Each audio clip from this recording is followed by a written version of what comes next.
अस्सलाम वालेकुम। इस वक्त मैं मौजूद हूँ आदम जी फार्मा सर्विसेज स्टूडियो से। जैसे कि आप सबको पता है कि हमारी कोशिश होती है कि हर बार आपके लिए बेहतर से बेहतर प्रोग्राम फराहम किया जाए। लास्ट जो शो हमने किया था सोसाइटी के हवाले से, उस शो के बाद हमें आपकी बहुत ज़्यादा पसंदीदगी भी मिली और बहुत ज़्यादा राय भी मिली, और हमने सोचा कि क्यों ना हम इस टॉपिक को एक बार फिर से डिस्कस करें थोड़े से मज़ीद वसी अंदाज में, क्योंकि मेरे हिसाब से सुसाइड इटसेल्फ एक इतना बड़ा एक्ट है कि जिसके हवाले से हमें बार बार लोगों को अवेयरनेस देने की ज़रूरत है। आज इसी सिलसिले में हमें ज्वाइन कर रहे हैं professor doctor Moin Ansari, London UK से। डॉक्टर साहब का ताल्लुक चेयरपर्सन डिपार्टमेंट ऑफ साइकेट्री और बिहेवियरल साइंसेज लम्ब से भी है। इसके अलावा डॉक्टर साहब सिंध मेडिकल हेल्थ अथॉरिटी के भी मेंबर हैं। इसके अलावा डॉक्टर साहब executive member of Pakistan psychiatry society में भी अपनी सर्विसेज अंजाम दे चुके हैं और दे रहे हैं। राइट नाउ करंटली डॉक्टर साहब कंसल्टेंट साइकेट्रिस्ट हैं और Lancashire trust UK national health services में अपनी सर्विसेज प्रोवाइड कर रहे हैं। डॉक्टर साहब से आज हम गुफ्तगू का आगाज़ करेंगे और पूछेंगे कि सुसाइड, जहनी दबाव, जानलेवा वो तमाम एक्ट्स जो कि किसी भी सेहतमंद इंसानी दिमाग के लिए मुनासिब नहीं है, उससे कैसे बचा जा सकता है और उसको आइडेंटिफाई कैसे किया जा सकता है। चलते हैं डॉक्टर साहब की तरफ और गुफ्तगू का आगाज़ करते हैं।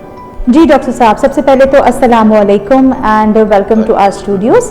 डॉक्टर साहब, आज जो हम गुफ्तगू कर रहे हैं वो बेसिकली है जहनी दबाव, और जहनी दबाव में जो लोग शिकार हो जाते हैं फिर उसके बाद वो खुदकुशी की तरफ जाते हैं या उनको बहुत सारे ऐसे ख्यालात आते हैं जो जानलेवा साबित होते हैं। बहुत दफ़ा ये भी देखने में आया है कि लोग इस किस्म की हरकतें शुरू कर देते हैं कि जिससे ना सिर्फ वो अपनी ज़ात को, अपनी जान को नुकसान पहुंचाते हैं, बल्कि दूसरे लोगों के साथ भी उनका रवैया मुनासिब नहीं होता।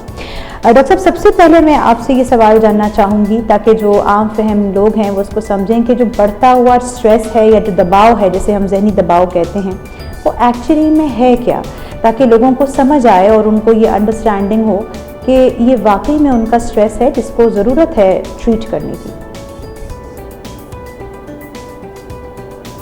देखिए, इसकी ये जो जहनी दबाव है, ये इसकी बहुत सारी साइंटिफिक भी और सोशल थ्योरीज भी हैं जो ये एक्सप्लेन करती हैं, ये वजाहत करती हैं कि जहनी दबाव किस वजह से पैदा होता है, होता क्या है। जहनी दबाव कभी किसी ऐसी सिचुएशन को कहते हैं जहाँ जहन के लाशऊर में या शऊर में दो मुख्तलिफ किस्म की, कम से कम दो मुख्तलिफ किस्म की फोर्सेस या दो मुख्तलिफ किस्म की सोचें या दो मुख्तलिफ किस्म के रवैये क्लैश करते हों और एक दूसरे की तरफ इंसान को पुश करते हों कि वो ये रवैया इख्तियार करे या ये रवैया इख्तियार करे। और दो अपोजिंग किस्म की जो जिसको कहते हैं कॉन्फ्लिक्ट, यानी कशमकश वाली कैफियत कि ये हो या ये हो, जब कभी भी ये वाली कैफियत होती है तो ये बुनियादी तौर पर ये चीज़ जो है दबाव का शिकार कर देती है।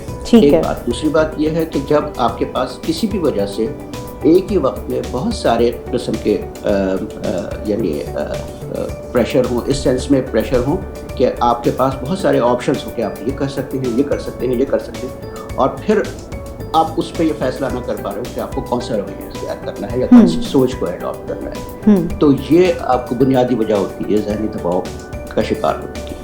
ये तो बुनियादी वजह है, लेकिन इसके पीछे फिर बहुत सारी थ्योरीज हैं। जैसे फॉर एग्जांपल एक फील्ड थ्योरी है, वो ये कहती है कि अगर आप जिस जगह पे, आप जिस मुकाम पे इस वक्त खड़े हैं अपने माशरे में, क्या ये मुकाम आपका है या वो मुकाम जिस आप आपने अपने लिए जो मुकाम मुतय्यन किया है, जो आपका एक्चुअल मुकाम है, उससे आप कितने फासले पर हैं। जितना ज़्यादा फासले पर होंगे उतना दबाव बढ़ेगा, प्रेशर बढ़ेगा, जिसको टेंशन कहते हैं फिजिक्स की ज़बान में, कि टेंशन हम आमतौर पर भी इस लफ्ज़ को इस्तेमाल करते हैं। ज़्यादा उस वक्त होती है जब आप अपने अपने पर होंगे उतनी ज़्यादा चाहिए। ये एक थ्योरी ये कहती है। दूसरी थ्योरी जो फ्राइड की है, फ्राइड की थ्योरी किसी और तरीके, इस तरह से बहुत सारी थ्योरीज हैं जो अपने अपने तरीके से इसको एक्सप्लेन करती हैं। लेकिन बुनियादी वजह वही होती है कि जब आप एक से ज़्यादा ख्यालात एक दूसरे की मुखालफत करते हो और आपके ज़हन में हो और आप फैसला नहीं कर पा रहे हो। तो बिल्कुल ठीक है डॉक्टर साहब, इसमें एक चीज़ और भी जहन में सवाल उभरता है कि ठीक है, हम ये यहाँ तक तो हमारी अंडरस्टैंडिंग हो गई कि वो मुख्तलिफ़ किस्म के स्ट्रेस होते हैं जो बढ़ते हैं और जहन में मुख्तलिफ़ उनके ख़यालात बनते हैं, लेकिन ये कौन सी स्टेज होती है जो लोगों को समझाया जाए कि जिसमें लोग या कोई भी शख्स इस कैफियत में आ जाए कि वो अपने आप को ख़त्म कर ले या साथ ही साथ अपने ارد گرد کے لوگوں کو ختم کر لیں. ہمیں معاشرے میں ایسے بہت سے کیسز نظر آتے ہیں جہاں پہ نہ صرف لوگ اپنے آپ کو ختم کر لیتے ہیں بلکہ اتنے ذہنی دباؤ میں ہوتے ہیں کہ اپنے ارد گرد کے لوگوں کے ساتھ اپنے بچوں کو یا کسی اور کو بھی ختم کر لیتے ہیں. تو یہ تو ڈپریشن کی یا اسٹریس کی ایک بہت میرا خیال ہے کرونک یا ورس کنڈیشن ہوتی ہے. عام لوگ اس کو سمجھ نہیں پاتے. اس کے لیے ڈاکٹر صاحب ہم کیا سد باب کر سکتے ہیں کہ کوئی بھی شخص اپنے آپ کو اس لیول تک نہ لے کے جائے؟ اچھا، پہلی بات تو یہ سمجھ لیجیے کہ ڈپریشن اور سوسائڈ کا آپس میں تعلق ضرور ہے لیکن یہ دونوں الگ ہیں. ڈپریشن جو ہے وہ ایک الگ کیفیت ہے جس میں آدمی اداس ہو جاتا ہے، مایوس ہو جاتا ہے اپنے آپ سے، زندگی سے، اپنے بچے کے لوگوں سے، وہ ایک الگ کیفیت ہے. دوسری یہ جو سوسائڈ ہے اس کو ایکسپلین کرنے اس طرح سے ایکسپلین کیا جا سکتا ہے کہ سوسائڈ کی وجہ کیا بنتی ہے. اس کے لیے جو ایک سب سے زیادہ فیورٹ تھیوری ہے جو جس کو ہم سوشل تھیوری کہتے ہیں سوسائڈ کی یا خودکشی کی، وہ اس کو 4 مختلف اقسام میں ڈیوائڈ کرتی ہے. صحیح. ایک قسم تو یہ ہے کہ جس میں آدمی اپنے آپ کو باقی تمام معاشرے کے ارد گرد کے لوگوں سے الگ محسوس کرے. اس کو کہتے ہیں انومک، یعنی وہ اپنے آپ کو. تیسری ہے ایگوئسٹک سوسائٹی، یعنی یہ وہ والی سوسائٹی ہے جس میں آدمی ایک خاص مقام معاشرے کے اندر اپنی خاص کیفیت ہوتی ہے، ایک خاص اسٹیٹس ہوتا ہے، اور چاہے معاشی اعتبار سے یا سماجی اعتبار سے نقصان ہو جائے، اس کو معاشی نقصان ہو جائے یا سماجی نقصان ہو جائے یا وہ اس کا سوشل سب سے کسی وجہ سے بھی گر جائے، اس کی اچانک سے سوسائڈ کر دیتے ہیں کیونکہ وہ اس کو برداشت، انہیں عادت ہی نہیں ہوتی کہ وہ اس کیفیت میں رہیں، زندگی میں وہ ہمیشہ اپنے مقام پہ رہیں یا ایک خاص اسٹیٹس پہ رہیں، اور اچانک وہ اسٹیٹس میں بدل جائے، چاہے ریپوٹیشن کے پوائنٹ آف ویو سے یا ان کے معاشی اعتبار سے، تو وہ لوگ سوسائڈ کر لیتے ہیں، وہ برداشت نہیں کر پاتے. اور پھر اسی طریقے سے ایک اور سوسائڈ بھی ہوتی ہے جس کو کہتے ہیں الٹرسٹک، یعنی یہ وہ لوگ ہوتے ہیں جو معاشرے کے لیے اپنے آپ کو ختم کرتے ہیں، یعنی وہ ایک خاص کسی مقصد لے کے چلتے ہیں، اس معاشرے کے اندر اتنے زیادہ انٹیگریٹڈ ہوتے ہیں کہ وہ اس معاشرے کے لیے اپنی جان کی قربانی فوج میں اپنی جان کی قربانی دی تھی. جب یاد ہے جب پاک بھرے جلتی تھی وہ خود بم باندھ کے چلے گئے تھے اور بالکل صحیح. تو یہ ایگوئسٹ، یہ الٹرسٹک سوسائٹی. تو اس طرح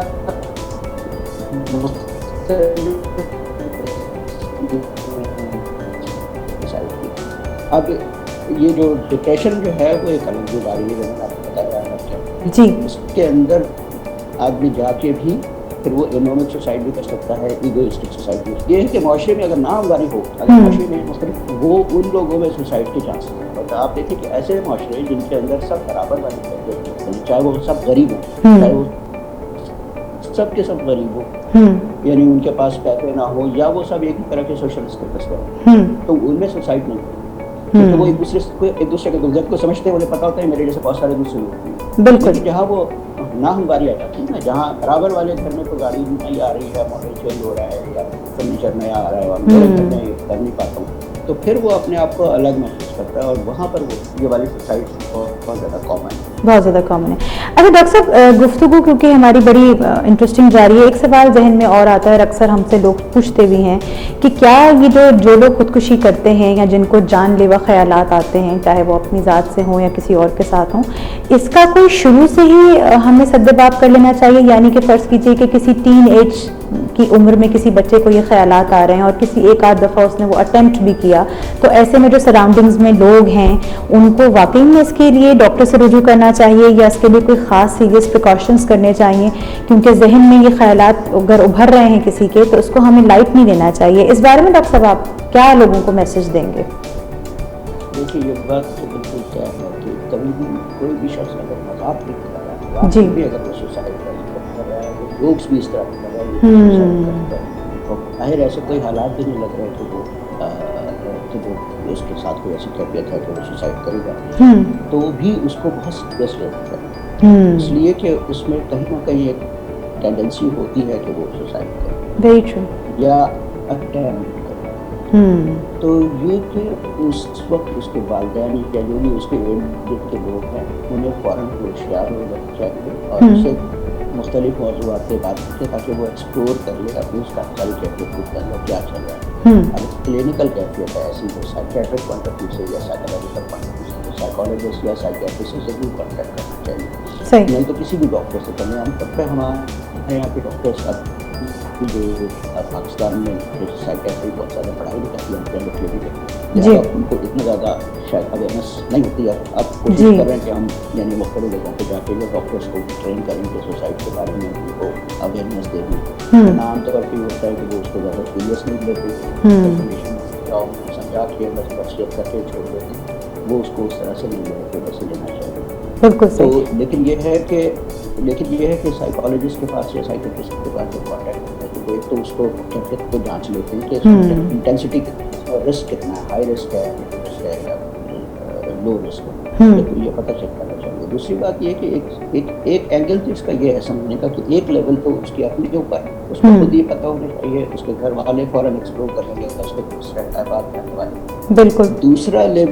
दूसरा लेवल जो है वो है हमारे स्टेट का, यानी जिसमें रियासत को ये हम करना चाहिए कि ऐसी तमाम कैफियत, ऐसे तमाम हालात जो कि लोगों को मजबूर करें, सच करें, पानी नहीं आ रहा, बिजली चली गई, सुबह से लेकर रात तक काम किया, घर आया तो लाइट नहीं, तो सारी रात जागा, फिर सुबह निकल गए। तो ये जो कैफियत हैं या माशरी नाहमवारी को किसी भी, आप ये देखिए हमारे माशरे में कुछ लोग तो इतने ज़्यादा अमीर हैं बल्कि सरकारी सतह पर भी लोगों की तनख्वाहें इतनी हैं जो कई लाख रुपये 20-25 लाख है, और कुछ लोगों को 10-20 हज़ार रुपये महीना भी नहीं मिल रहा, इतना ज़्यादा गैप है। आप ये देखिए, मैं इस वक्त आज इंग्लैंड में आया हूँ, ऐसा कोई गैप नजर नहीं। यहाँ सबके घर एक ही तरह के बने हुए होते हैं, कोई इसमें अपनी तरफ से मॉडिफिकेशन नहीं कर सकता, सबको एक ही तरह के हालात में ऐसा नहीं। कोई किसी से ये नहीं पूछ सकता कि तुम्हारी तनख्वाह कितनी है या तुम किस पोस्ट पे काम करते हो, तुम्हारा रैंक क्या है। यहाँ सब एक ही तरह के पब्लिक ट्रांसपोर्ट पे सफर करते हैं। मतलब ये कि यहाँ माशरी नाहमवारी नज़र नहीं आती, अगर है भी तो नज़र नहीं आती। हमारे यहाँ दिखावा भी तो होता है ना कि अगर कोई शख्स के पास पैसे आ गए तो वो दिखाना भी शुरू करता है। तो कई लेवल्स पे ये काम होना चाहिए, स्टेट लेवल पे भी होना चाहिए, मार्शल लेवल पे भी होना चाहिए, लोकल लेवल पे वो शख्स भी पर्सनली भी करे, उसकी फैमिली मेंबर्स, यानी इसको तो मल्टी फैसेटेड इसका काम है। बिल्कुल सही। अच्छा डॉक्टर साहब, जहाँ हमने बात की, अभी आपने बड़ी अच्छी तरीके से बात समझाई, आई होप के लोगों को ये बात समझ भी आएगी। जब कोई भी साइकियाट्रिस्ट या साइकोलॉजिस्ट क्लिनिकल डायग्नोसिस करता है तो उसके साथ, क्योंकि लोगों को ये बहुत दफ़ा डॉक्टर साहब बात समझ नहीं आती आम लोगों को, कि यकीनन वो उसके सर्कमस्टेंसेस को देखते हुए, जिस तरह वो बात कर रहा है, किन लोगों में वो बैठ रहा है, क्या देख रहा है, क्या सुन रहा है, इन सब चीज़ों को देख के ही यकीनन असेस किया जाता है। जो अगला सवाल है मेरा डॉक्टर साहब, वो मैं चाहती हूँ कि आप लोगों तक ज़रूर उसको बताएं कि क्योंकि जो हमारी नौजवान नस्ल है, जो हमारी यूथ है, देखने में ये आता है कि जो मीडिया का रोल है, अगर हम बात करते हैं इस किस्म की मूवीज़ देखना, इस किस्म की वायलेंस वाली कहानियाँ पढ़ना, ऐसे सीरियल्स देखना, इन तमाम चीज़ों का, या बहुत से लोग हमें नज़र आते हैं सोशल मीडिया पे जो मुतवातिर इस किस्म की चीज़ों को पोस्ट करते हैं, जिसमें कहीं ना कहीं ये इंडिकेशन होता है कि they are not going on the right track. तो डॉक्टर साहब, इसमें मीडिया का, कहानियों का, किरदारों का, फिल्मों का कितना ज़्यादा इम्पैक्ट पड़ता है इंसानी जहन पे, इसका प्लीज़ ज़रूर जवाब दीजिएगा।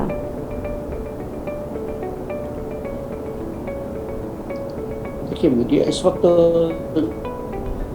ये समझ लीजिए कि माँ बाप के इन्फ्लुएंस से ज़्यादा जो मीडिया का हर लेवल पे लोग माँ बाप की बात नहीं समझते और सुनते हुए मानते हैं कि वो सोशल मीडिया जी, तो वो तो खैर इस वक्त बहुत इम्पोर्टेंट रोल प्ले कर सकता है। मिसाल के तौर पर हमारे यहाँ एक और भी टेंडेंसी है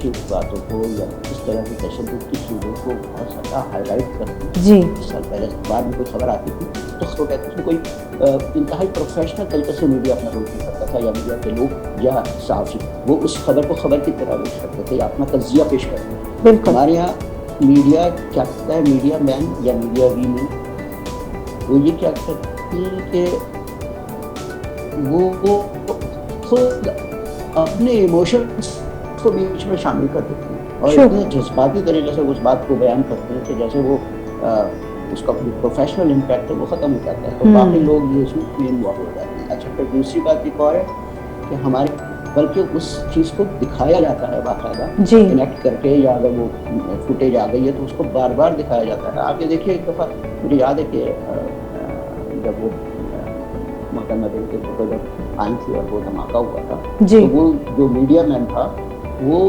कह रहा था अच्छा ये धमाका हुआ, ये हो गया, एक और धमाका हो गया, मतलब जैसे कोई कमेंट्री फेल हो रहा है। जी मतलब उसको उसने बजाय इसके कि उसको क्या होगा, उसके जहन पे क्या असर पड़ेगा, उससे आम आदमी के जहन पे क्या असर पड़ेगा। जी। दूसरी बात एक और भी है कि हमारे यहाँ जो सुसाइड हो जाती है तो उसके फैमिली में जाते हैं, उससे बात करते जी हैं, तो जो फिर जितना ज़्यादा उसको प्रोजेक्शन मिलती है ना, तो वो फिर आइडियलाइज करने लगते हैं खुद। टीनेजर्स तो बेसिकली अपने रवैयों को आइडियलाइज करते हैं कि वो अपने आप को किसी से मिलाते हैं कि अगर वो उस तरह उसके साथ ये हुआ तो मैं भी ऐसा ही करूँ। तो फिर उसमें भी सुसाइड की तरफ भी उनको इंतजाम कर देती है, उससे आइडेंटिफाई करने की अच्छा इतनी प्रोजेक्शन होती है हाई अपनी बात दूसरों तक पहुँचाने का। तो ये फिर इस चीज़ से भी गुरेज करनी चाहिए, इसको बिल्कुल डिस्करेज करना चाहिए कि ये अंदाज ना हो किसी भी सुसाइड को या उसको हाईलाइट करने का या उसको लोगों तक पहुंचाने का। मीडिया का रोल है कि वो उसको इसी अंदाज से पेश करे जो जिस तरह से प्रोफेशनल तरीके से उसे पेश करना चाहिए, और उस पर एनालिटिकल तज्जिए ज़रूर हो, उस पर डिस्कशन ज़रूर हो, लेकिन यह कि इस तरीके से उसको प्रोजेक्ट ना करें जिसमें कोई उसको आइडियलाइज करे। आप ये देखिए कि अब आजकल एक और भी टेंडेंसी चल रही है कि जो नेगेटिव कैरेक्टर्स हैं जी उनको पॉजिटिव हीरोज की तरह पेश किया जाता है।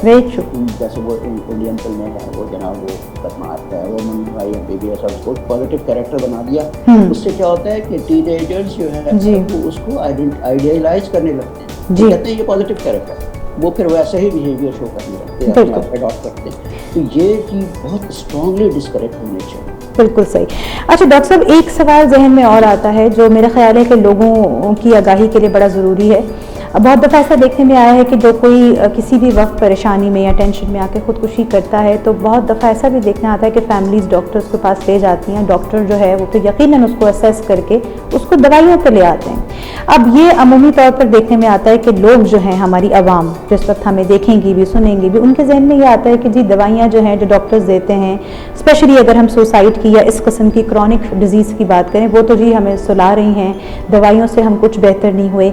अगर हम डॉक्टर साहब स्पेसिफिकली सुसाइड की या उन तमाम जानलेवा नेगेटिव थॉट्स की बात करें, तो उसमें डॉक्टर साहब दवाई, मेडिकेशंस और प्रॉपर डॉक्टर के साथ अपना कनेक्शन बनाना मरीज़ के लिए और साथ साथ घर वालों के लिए कितना ज़्यादा अहम है और कितना फ़ायदेमंद साबित होता है?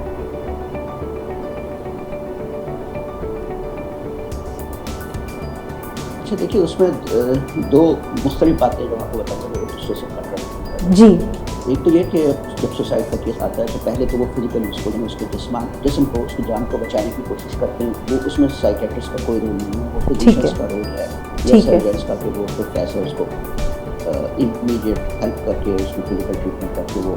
लेकिन जब वो एक दफ़ा सेटल हो जाता है जिस्मानी तौर पर, उसकी जान को कोई खतरा नहीं रहता, वो स्टेबल हो जाता है, लेकिन उसका जहन को फिर असेस करने के लिए उसको साइकेट्रिक असेसमेंट या साइकोलॉजिकल असेसमेंट। ठीक है। अच्छा, अब वहाँ पर होता ये है कि अगर ये आइडेंटिफाई हो जाए कि ये किसी डिप्रेशन या किसी साइकोलॉजिकल इलनेस की वजह से ऐसा हुआ है और उस इलनेस में उसको ट्रीटमेंट की ज़रूरत है और डॉक्टर उसको प्रिस्क्राइब करता है, उसको फिर एडवाइस करता है कि ये दवाई दी और तो दवाइयाँ यकीनन हो सकता है कि उसमें नींद का आंसर भी ज़्यादा हो। एक और भी उसका इसी के साथ साथ मैं पहले आपको बताता चलूँ, जैसे खांसी किसी को होती है, खांसी का शरबत अगर दिया जाए तो खांसी के शरबत से नींद भी आ जाती है। जी, नींद ज़्यादा आती है, खासकर खांसी भी होती है, जिसमें असल इलाज तो फिर डिप्रेशन का हो रहा है, लेकिन उसमें नींद का आंसर साइड इफेक्ट होता है। बिल्कुल लोग मिस इंटरप्रेट करते हैं कि नींद की दवाई देते हैं, तो ये बात भी बड़े प्रॉपर तरीके से समझनी चाहिए।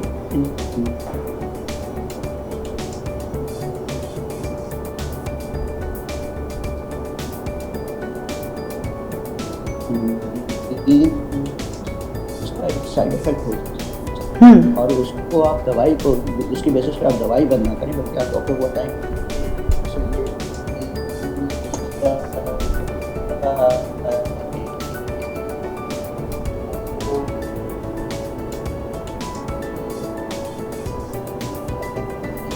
दवाई देगा जिससे नींद कम आएगी या ठीक है दवाई की जरूरत है और उसको फॉलो करें, बहुत जरूरी है इंतहाई। दूसरी साइकोलॉजिकल ट्रीटमेंट का साइकोथेरेपी। जी क्या होता है, क्या है, कुछ लोग वापस आके ये कहते हैं कि जनाब ये आप ऐसा इलाज नहीं करते आप, तो फिर आप डॉक्टर मजबूर हो जाता है करे तो क्या करे, तो साइकोथेरेपी को फॉलो नहीं करते, तो सारी बातें तो मेरे वालिदैन ने समझाते हैं जी, तो वो उसको फिर ट्रीटमेंट से दूर हो जाता है और फिर उसमें टेंडेंसी होती है कि दोबारा सुसाइड करें। तो फिर वहाँ पे भी डॉक्टर भी मजबूर हो जाता है कि वो फिर उसको दोबारा दवाइयों के लेकर आ गए। तो वो इससे भी बचना चाहिए। अगर डॉक्टर कह रहा है कि जी आपको दवाइयों से ज़्यादा साइकोलॉजिस्ट की ज़रूरत है, थेरेपी सेशंस लें, तो उसको फॉलो करें। तीसरी पॉइंट ऑफ व्यू ये होता है कि जिसमें एक ऐसी चीज़ भी होती है जिसमें ना साइकेट्री और साइकोलॉजी का इतना रोल नहीं होता जितना स्टेट का होता है। मिसाल के तौर पर मैं जब कहता हूँ कि जी रात को जल्दी सो, सुबह जल्दी उठो, तो पता चला वो वॉक करो, तो पता चलता है वो कहता है जी मेरी तो दुकान ही रात को 12 बजे, ये क्या बात है, कह रहे हैं वो आते ही रात को देर से, क्या करें, शौहर देर से आता है, बिल्कुल सही, आपके काम से देर से आता है। अब क्या स्टेट की जिम्मेदारी है वो उस जो एक शख्स डिप्रेशन, फिर वॉक के लिए जब कहा जाता है तो कहते हैं ये वॉक के लिए कहाँ जाए, वहाँ तो वो है अपना स्नैचिंग हो रही है या कोई वॉक की जगह ही नहीं है, या गटर खुला हुआ है या पानी भरा बारिश का, तो बात वहाँ फिर स्टेट का रोल हो जाता है। वहाँ साइकेट्रिस्ट और साइकोलॉजिस्ट बिल्कुल हेल्पलेस हो जाते हैं कि अब वो क्या करें। बिल्कुल सही बात है। क्या एडवाइस करें, तो दवाइयों पे क्या कहते हैं, चलो दवाइयों पे रहो, क्या कर सकते हैं, बिल्कुल सही, और कोई हल ही नहीं, और कोई हल नहीं है। जो एक हेल्दी लाइफस्टाइल की तरफ लोगों को लाना होता है जिससे बहुत सारी प्रिवेंशंस हो सकती हैं, उस मामले में भी हम लोग हेल्पलेस है, वहाँ पर स्टेट का रोल। बिल्कुल दुरुस्त बात करें। सबसे पहले तो डॉक्टर साहब बहुत बहुत शुक्रिया कि आपने अपना कीमती वक्त हमें दिया। डॉक्टर साहब जाते जाते मैं चाहूँगी कि कोई भी एक छोटा सा मैसेज जो आप हमारे सुनने वालों को, देखने वालों को देना चाहें आज के टॉपिक से रिलेटेड। बस मैसेज तो खैर इतनी सारी बातें हैं कि अब क्या एक स्पेसिफिक मैसेज बताना आमतौर पर बड़ा मुश्किल हो जाता है कि ये चीज़ कर रहे हैं, लेकिन ये कि अपने आप को कोशिश करें ये सब तक भी हेल्दी लाइफस्टाइल की तरफ लेकर आए, हेल्दी लाइफस्टाइल की तरफ, और कोशिश करें कि वही जो एक पॉजिटिव जो पुरानी बातें हैं जो हमारे बुजुर्गों ने भी बताई हुई हैं, जल्दी रात को सोएं, सुबह जल्दी उठें, वॉक करें, हेल्दी डाइट लें, बाजार के खाने नहीं खाएं, सब चीज़ों से परहेज करें, अपने इर्द गिर्द लोगों का ख्याल रखें, मशीनों के बजाय इंसानों से बातचीत करें, इंसानों से एक दूसरे से, ठीक है सोशल डिस्टेंसिंग अपनी जगह पर है, लेकिन आप हमारे यहाँ तो अब ये तो एक वक्ती कैफियत है, इंशाल्लाह ये दूर इंशाल्लाह, लेकिन हमारे इंटरपर्सनल कॉन्टैक्ट्स जो है ना वो ज़्यादा स्ट्रॉन्ग होने चाहिए, हमारे रिलेशनशिप ज़्यादा स्ट्रॉन्ग होने चाहिए। जितने ज़्यादा स्ट्रॉन्ग रिलेशनशिप, एक वक्त आएगा, मेरा पूरा बिलीफ है कि ये जो इंटरपर्सनल जो रिलेशनशिप में जो बॉन्डिंग है ना, ये आपको बहुत सारी बीमारियों से, मौत से और खुदकुशी से बचा रही होगी, और ये साइंस प्रूव करेगी अल्टीमेटली कौन सी ऐसी फोर्सेज, तो कौन से ऐसे इंटरकरेंट्स है वो